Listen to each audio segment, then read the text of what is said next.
Hello there, my name is Tony. I'm a chief mentor and course developer in 1C. Today I'm going to discuss with you the proper way you had to complete the first step course at the day of the end of this first step course.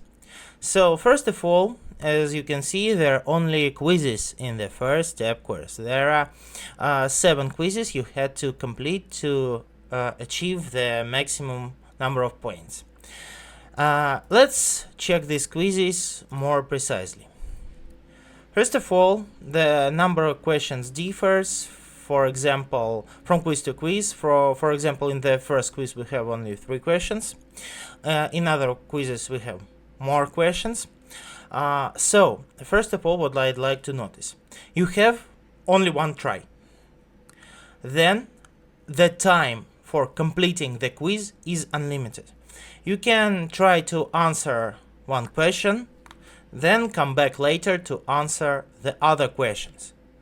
So, one try, unlimited time, and actually, when you see the question, you can go to the first step course, to your designer mode, to your user mode, and check the answer. You can find it by your own. This is not the type of quizzes you have to memorize all the questions and all the answers. You can actually find them.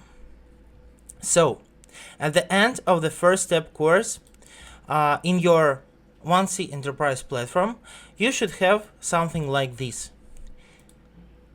A ready-to-go small application without a single line of code that contains different objects, and it should be filled with data. Why?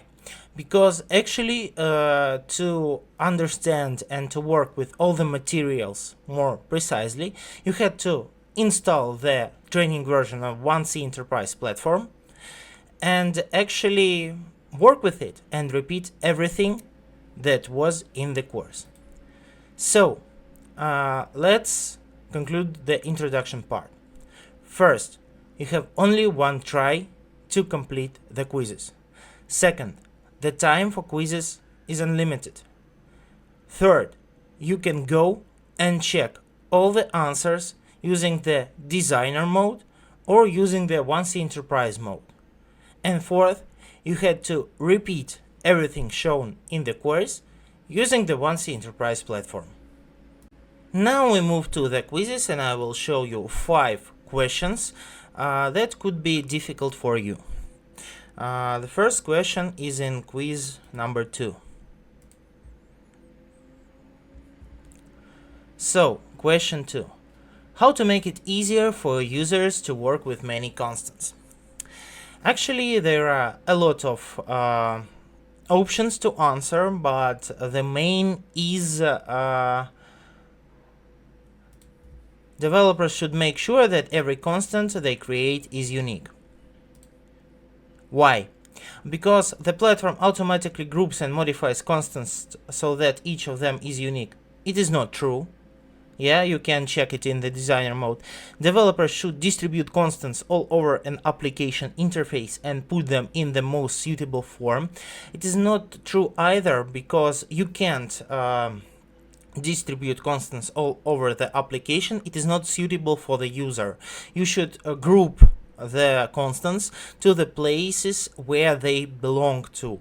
For example, mostly the constants are tumblers and switchers for some parameters. So these constants should be placed where these parameters are discussed. For example, you want to switch on or off the automatical check for the products in stock. So when you sell something, you post the sales document, you want to check before posting the document if do you have the products in stock, enough products in stock or not. So you put it to the switchers form or to the sales document itself. These are the most suitable places. Avoid creating a lot of constants. There can be a lot of constants in the application, but you should always remember that each constant should be unique and that each constant should serve its purpose. That's why only the second answer is correct. So the next question I'd like to show you is in quiz number 3. It's the question number 4. Select all correct statements.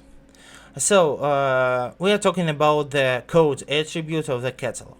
Let's go and check it in the syntax assistant. Oh, in the OneC Enterprise platform, in the designer mode. So we create a new catalog and we go to data. Here we can see that we can change the code length, we can change the description length, and that code type can be of number or string type, and that's what we can find. So code length can be changed, yes. Code attribute can be of type string or number, yes. It is possible to have duplicate codes within a single catalog. It is possible. Let me show you. Well, first of all, accept, we save it, and we go to our catalog 1, just a test catalog, and we create a new element, a new item. Item 1. Okay, so you can see it has code 00001. Then we go to catalog 1, yeah, and we go to other predefined data, and we create a predefined element for this catalog. So we create, for example, pred item 1. Okay, predefined item number 1. Okay, we save it, we upload it to the info base, we launch the application, and what do we see? We have our mainly created item 1 with code 0001, and we have a predefined item 1 with the code 0001. The codes are duplicated. It is possible, but why is it so? First of all, predefined elements, as you know, can be created only by the developers in the OneC designer mode. That's why before using the application, all the predefined elements, all the predefined items should be created.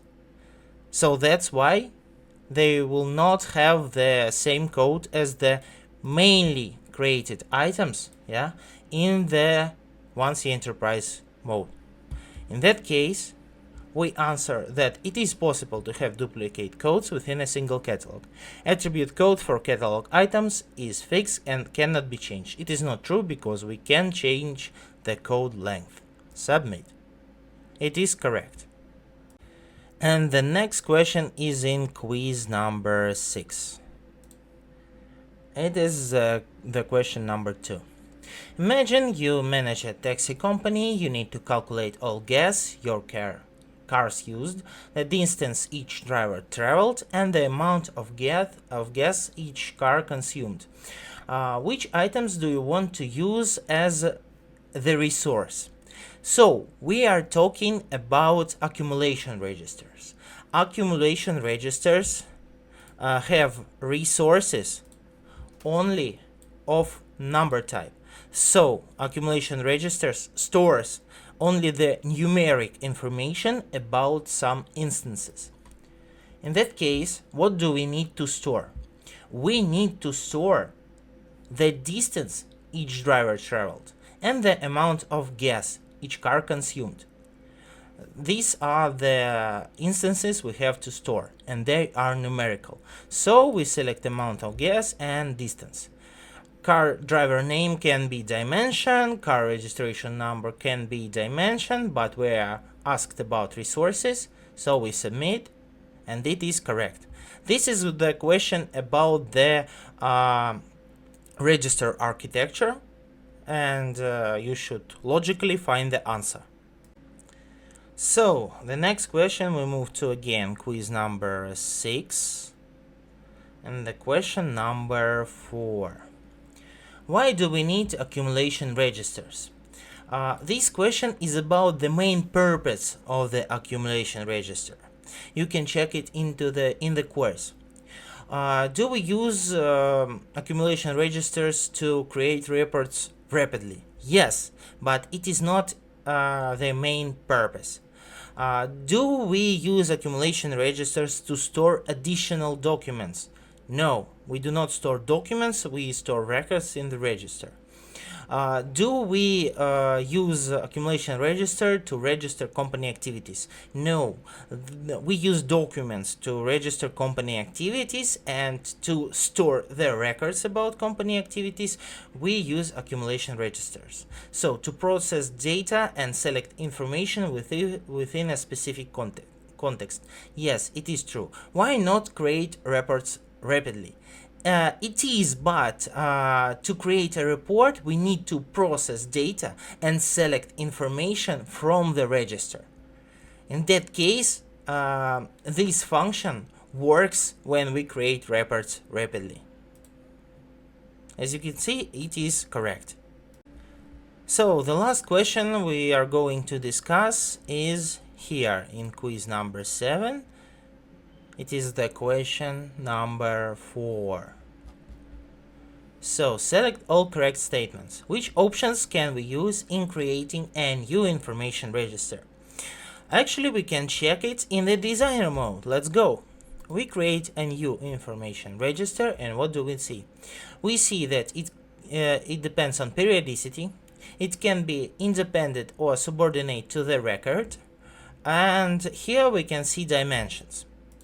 So we select first 3 answers. Speaking about hierarchy, it can be found here. We need to create a new dimension. Yeah. As the dimension, we use the catalog that already have hierarchy. Look at this. Catalog products already have group. No, it should be have. Yeah, here it is.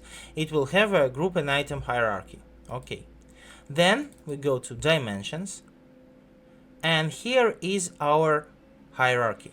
We can select items from groups and items.